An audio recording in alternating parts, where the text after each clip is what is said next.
Welcome to Chillin' 101. We hope this video helps. In this video, I will show how to open a Nissan Versa gas tank. First, locate the fuel door release lever.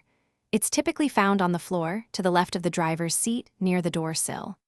Once you find it, simply pull the lever firmly upwards. You should hear a click as the fuel door unlatches.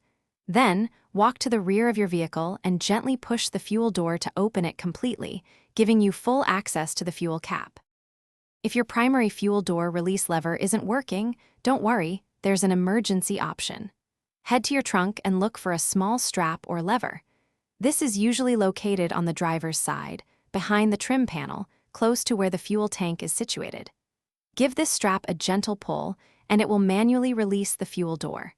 This is a handy trick if the cable or lever inside the car ever malfunctions. Once the fuel door is open, you'll see the fuel cap. To remove it, simply turn the cap counterclockwise until it loosens completely. Most Nissan Versa models have a small hook or holder on the fuel door itself where you can hang the cap while you're refueling. This prevents it from dangling or getting scratched. After filling up, replace the cap and turn it clockwise until you hear at least 3 clicks, ensuring a secure seal. If your fuel door still isn't opening, first check for any physical obstructions like ice or debris around the door's edges. Sometimes a simple nudge can free it. Also, make sure your vehicle's doors are unlocked, as the fuel door release is often linked to the central locking system. If issues persist, it might be a good idea to consult your owner's manual or a mechanic.